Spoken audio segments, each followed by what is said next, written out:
भगवान की। 18वां अध्याय।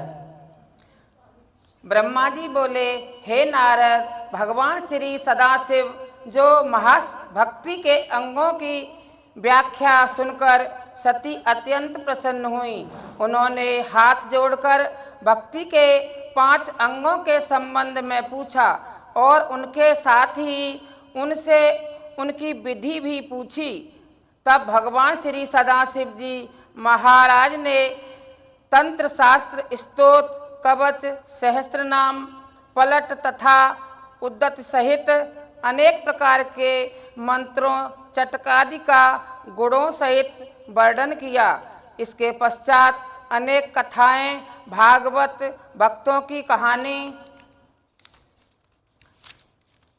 राज्य धर्म, राजनीति, स्त्री धर्म, वर्ण, आश्रम धर्म आदि का वर्णन के पश्चात भगवान शंकर जी ने ज्योतिष, समुद्रक इत्यादि शास्त्रों की कथाएं भी सुनाई।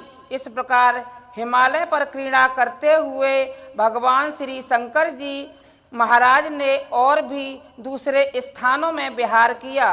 नारद, एक बार सती ने देखा कि उनके पिता दक्ष ने भगवान श्री सदाशिव महाराज का अपमान किया है, तो उन्होंने अपना शरीर त्याग दिया और हिमालय के यहाँ जन्म लेकर दोबारा भगवान श्री सदाशिव जी महाराज के पास पहुँची। नारद जी बोले, पिताजी, यह सुनकर मेरे हृदय में शंका उत्पन्न हो रही है कि भगवान शंकर जी के चरित्रों और महिमा को जानने वाले प्रजापति दक्ष ने उनका अपमान क्यों किया और उस समय महाक्रोध शंकर जी ने अपने क्रोध एवं अपनी शक्ति का प्रयोग क्यों नहीं किया और सती देवी जी ने क्या देखकर उनका अपमान समझा और फिर सती ने दक्ष को भस्म न करके अपने आप को क्यों भस्म कर दिया। फिर दक्ष सती की प्रेम भक्ति की दृष्टि से देखते थे, उन्होंने पुत्री तथा शंकर जी का अपमान क्यों किया। कृपया आप यह सारी कथा मुझे विस्तार पूर्वक सुनाइए। ब्रह्मा जी बोले, हे नारद, यह सब कुछ उन भगवान सदाशिव जी महाराज की माया के प्रभाव से ही हुआ, जिनका के ध्यान भगवान श्री विष्णु में तथा अन्य देवता करते हैं। सुनो, मैं तुमको दक्ष के शिव से विरोध की सारी कथा विस्तार पूर्वक सुनाता हूँ। एक बार श्री प्रयागराज में प्रजापतियों के स्वामी दक्ष जी ने महाराज दक्ष यज्ञ किया। उनमें कि मैं परिवार सम्मिलित हुआ।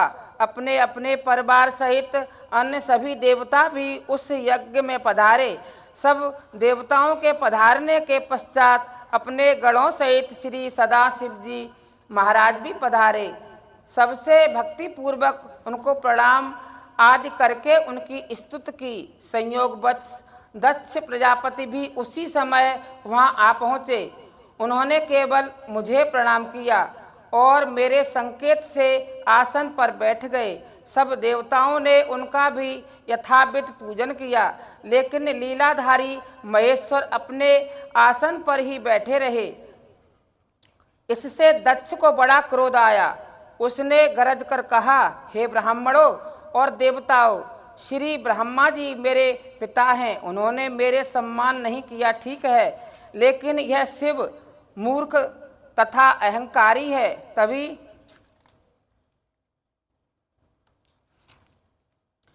तभी तो इसने उठकर मेरी स्तुति नहीं की। इसने वेद मार्ग का त्याग किया है और मुझ प्रजापति का अपमान किया है, इसलिए मैं इसे बुद्धिहीन, प्रतों के स्वामी, माता पिताहीन, पाप पुण्य, घमंडी, अशुभ कर्म करने वाला मानता हूँ। बुद्धिमानों तथा शक्तिशालियों का धर्म है कि वह ऐसे नीच को दंड देवे, अतः मैं इसे शाप देता हूँ और बहिष्कृत करता हूँ। आज से यह देवताओं के साथ यज्ञ भाग न पाएगा। हे नारद, दक्ष का शाप सुनकर भगवान श्री शंकर जी तो चुप रहे, लेकिन नंदी की आंखें भौहें क्रोध से लाल हो गईं और वह गरजे, हे दक्ष, तुम मूर्खो, झूठा अभिमान कर रहे हो, जिनके के आदि मध्य और अंत का पाद नहीं है, जिनका स्मरण देवता भी करते हैं और स्मरण मात्र से ही सारे मनोरथ सिद्ध हो जाते हैं। हे दक्ष, तूने एक ऐसे महान पुरुष की निंदा की है, अतः तेरा ये मुख अवश्य नष्ट होगा। नंदी का यह शाप सुनकर दक्ष कुछ भयभीत से हो गए और नंदी से चिल्लाकर कहने लगे, हे नंदी, तुम वेदों के विरुद्ध बोल रहे हो, अतः तुम्हारा रूप विचित्र सा हो जाएगा, तुम सदा दुखी रहोगे। तुमने संसार में बोझ ढोने का काम लिया जाएगा और तुम्हारी बुद्धि नष्ट हो जाएगी। दक्ष प्रजापति का शाप सुनकर नंदी भी क्रोध अग्नि और भी प्रचंड हो उठी। उसने कहा, हे शिव निंदक, तू तत्व को नहीं जानता रे मूर्ख, तूने भृगु आदि ऋषियों के माध्यम से भगवान श्री शंकर जी की निंदा जो की है, इसके लिए तुम क्षमा के योग्य नहीं हो। ब्रह्मा जी ने बेकार ही तुमको अपने मुख से उत्पन्न किया है। तुम सब काम क्रोध मोह से भरे हुए हो, अतः तुमको शुभ कर्मों का फल कभी प्राप्त नहीं होगा।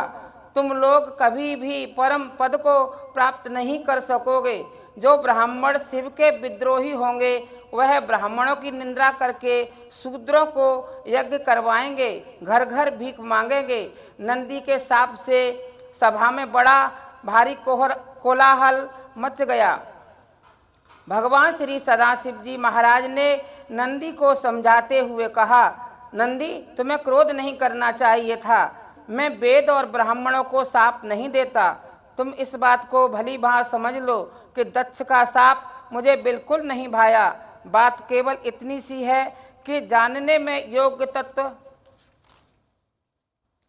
को वह जान नहीं सका। संसार का सृष्टि करता है तथा तीनों लोकों को बनाने वाला मैं हूँ। जहाँ तक तुम देखते हो, यह सब मेरी ही माया का फैलाव है।